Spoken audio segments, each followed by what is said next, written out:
एकंदरीत पांडे या व्यक्तीने नुकसान केल्याचे आपण मागणी करतात. काय नेमकी तुमची मागणी काय असणार आहे या संदर्भात? सर, माझी मागणी हीच आहे. आमच्या प्रोजेक्टमध्ये सर्वसामान्य लोकांनी फ्लॅट घेतलेले आहेत, गोरगरीब लोकांनी फ्लॅट घेतलेले आहेत, मटेरियल टाकलेले आहे, आमच्यासाठी काम केलेले आहेत, काही लोकांनी इन्व्हेस्टमेंट पण केलेली आहे आमच्याकडे. तर हे सर्व लोक काम बंद असल्यामुळे सर्वजण अडकलेली आहेत. तर याच्यामध्ये काम बंद असण्याचं कारण एकच आहे की हे मकरंद सुधीर पांडे जे आहेत ते माझे 25 वर्षापासूनचे भागीदार पार्टनर आहेत, पण गेल्या 2 वर्षापासून ते लिटरली कोणत्याही कागदपत्रावर सही करत नाहीत किंवा मला कोणत्याही प्रकारचं आहे ना सहकार्य करत नाही आहेत. तर याच्यावर मार्ग म्हणून बऱ्याच वेळा त्यांच्याबरोबर बैठकी झाल्या. बरेच जण, जवळजवळ 12 ते 13 लोक मध्यस्थी घातले.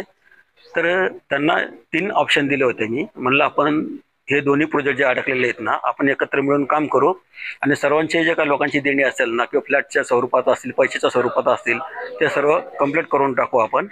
तर त्याला म्हणलं, मग ते म्हणले मग की मला तुझ्याबरोबर काम नाही करायचं. बरं, ठीक आहे म्हणलं. त्यानंतर मी त्यांना हा दुसरा ऑप्शन दिला, जर तुम्हाला तसं वाटत असेल की बाबा माझ्याबरोबर काम नाही करायचं, मग तुम्ही लीड घ्या, तुम्ही या पुढे आणि तुम्ही पूर्ण काम करा. तर ते म्हणले की माझा पायाचा लॅगमेंटचा प्रॉब्लेम आहे. ते तर 2 वर्षापासून लोकांना चुकीच्या पद्धतीनं सांगताय, तसं काय वस्तुस्थितीमध्ये नाही ते. तर ते स्वतःही काम करायला तयार नाहीत. आणि ज्यावेळेस मी म्हणलं की मी काम करतो, तर मला कामचे राईट्स पण ते देत नाहीयेत. तर लायबिलिटी जी काय आमची आज रोजी असेट आहे त्याच्यापेक्षा डबल लायबिलिटी आहे. तर लायबिलिटीचा एक आमचा त्यांचा जो इश्यू होता, तर तो पण मी शॉर्ट आउट करायला केला की बाबा चल मग आपण मित्र आहे ना, म्हणलं तुझी लायबिलिटी मी घेतो, मी पूर्ण प्रोजेक्ट कम्प्लीट करून देतो, म्हणलं तुम्हाला सहकार्य कर. तर हो हो हो म्हणला. तिथे 1.5-2 महिने घालवले त्या माणसाने. प्रत्येक वेळी ना चुकीचं बोलायचं, चुकीचं डिसिजन द्यायचं. आणि त्यानंतर 138च्या केसेस आहे ना पहिल्या नील करायच्या सर्व टोटली. आता त्या 130च्या केसेसमध्ये साहेब असा आहे, बऱ्याचशा केसेस बोगस आहेत. लोकांनी आवाच्या सवा अमाऊंट टाकून त्या केसेस चेकच्या मिसयूज केलेलं आहे. तर त्या केस काही केसेस चालवायच्यात आणि काही ज्यांना खरंच ज्युनियनली पैसे द्यायचे ना ते काम चालू झाल्याशिवाय देऊ शकत नाही. तसं मी त्याला म्हणलं की कोर्टात मी प्रोसेस ठेवतो.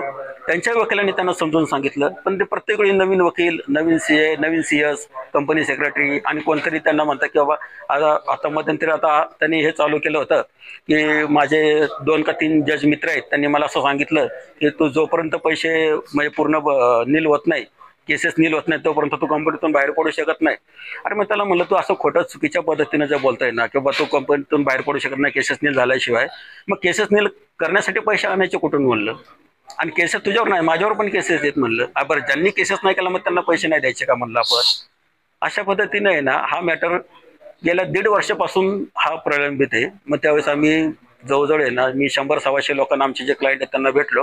ते म्हणले, नितीन तू जर करत असाल आम्ही तुझ्या बरोबर आहे, तू सगळी वस्तुस्थिती मांडलेली आहे ना, पण तू पोलीस कमिशनर साहेबांना अर्ज दे. पोलीस कमिशनर साहेबांना कंप्लेंट केल्यानंतर आहे ना आम्ही पण तुला सही देतो आणि त्यांच्याकडे दाद मागू.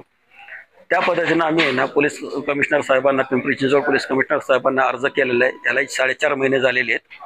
तर त्यांच्याकडे आम्हाला न्यायाची अपेक्षा आहेत. यापूर्वी पोलीस प्रशासनाने ना चांगले सहकार्य केलेले आहे. प्रोजेक्टबद्दल जे तर माझं अपहरण झालं होतं किंवा काही लोकांनी खंडणीसाठी प्रोजेक्टचे ताबा घेतले होते, अवैधरित्या ताबा घेतले होते किंवा काय, त्या लोकांवर त्यांनी शासन केलेले, त्यांनी त्यांच्यावर FIR दाखल केली, त्यांना तुरुंगात टाकलं.